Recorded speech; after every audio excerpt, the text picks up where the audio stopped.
How did a single mom of three create tens of millions of dollars without winning the lottery, getting lucky in the stock market, or starting a successful business? Hi, my name is Demetrius Walker, and I've been helping families create generational wealth for the better part of a decade. And in this video, I'm going to walk you through the exact three-step process I use to help this single mom and each of her three sons create a multi-million-dollar legacy. So my client was a single mother of three who was living a very comfortable life. She had a good income, and her parents owned a successful business that placed a check in the mail every single month. Day-to-day life was not the problem. The real issue was leaving a legacy for her sons, because her three sons were not written into that structure that she was blessed with. And so she asked a really powerful question at this point. She says, how do I create the same generational wealth for my kids without starting or owning a business myself? That question led us to a simple three-step process. High yield savings accounts, stocks and bonds, 401ks, while all of those can be a great addition to creating generational wealth, there's one underrated asset that should be the foundation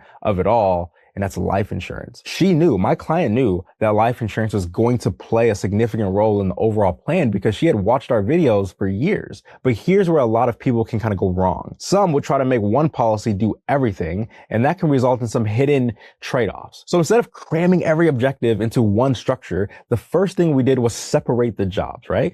So we structured one primary policy on her, and then we did individual policies on each of her three sons. Each policy had a very clear role. Her policy was designed to create a large, immediate legacy upon her passing. Her son's policies were designed to compound for decades. And once we separate those jobs, everything else got easier because now we weren't forcing one tool to do what it wasn't designed to do. Now we had to design them correctly.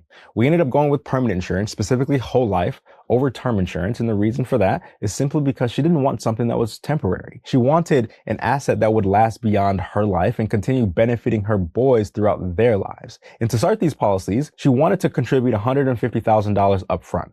About half of that was going to go towards her own policy. Now, here's where things got a little interesting, okay? We ran three different design scenarios. So option number one was with Penn Mutual.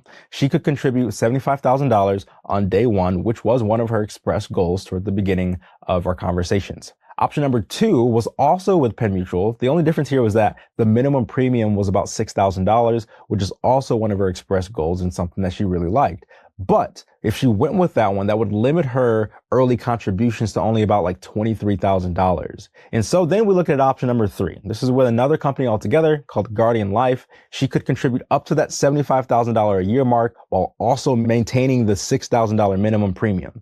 And so at first glance, especially from my perspective in light of her goals, that looked absolutely perfect. But like I mentioned earlier, there's always going to be some form of a trade-off. At Guardian, the death benefit eventually took a pretty significant dip, especially if she didn't max fund it to the greatest degree as she could. And that left her kind of with this sinking feeling, right? She wasn't maximizing the legacy that she could leave her boys if things panned out that way. And so the only way to fix that drop was to fully maximize premiums long term, like I mentioned earlier. And she didn't want to be obligated to that in order to accomplish the goals that she had. And so we prioritized those different trade-offs. She could either have a minimum premium that's higher than $6,000 and never experience a drop in death benefit, or we could keep the lower minimum and sacrifice long-term wealth transfer. So what we ultimately landed on was a policy with a $12,000 minimum. She could put in the full $75,000 up front, but her legacy remained intact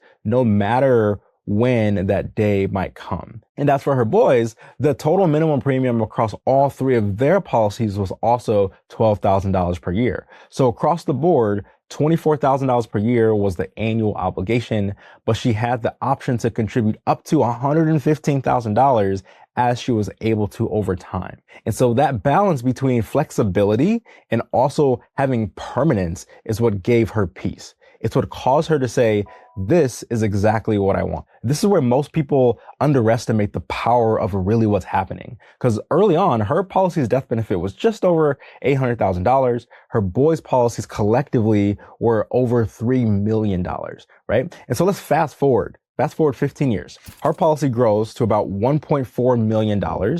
Her boys' policies, though, just over $8 million combined. Now let's fast forward just a little bit further, right? Assuming all sons live into their 80s, kind of like general life expectancy, each one of them is projected to leave over $11 million in death benefit each, okay? That's $33 million of impact within one family. And here's the part that shocks most people. She didn't put in tens of millions of dollars, okay? Over her boys' lifetimes, she contributed less than $2 million in total. And that decision is projected to create $33 million. That's over 18 times the money. Now, let's take this a little bit further. Let's just say one of her sons, $11 million, is invested conservatively, let's call it at 4%. That would create roughly $440,000 per year in income for the next generation.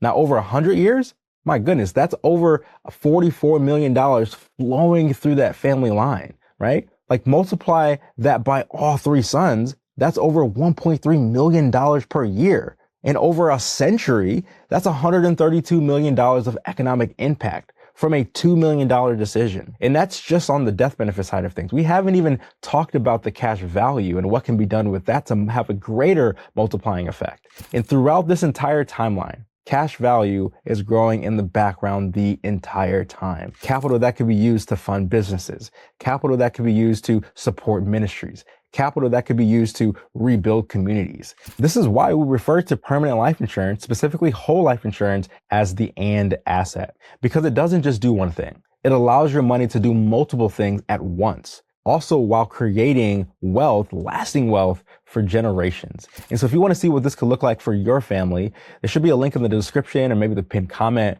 where you can schedule a call with our team here at Better Wealth.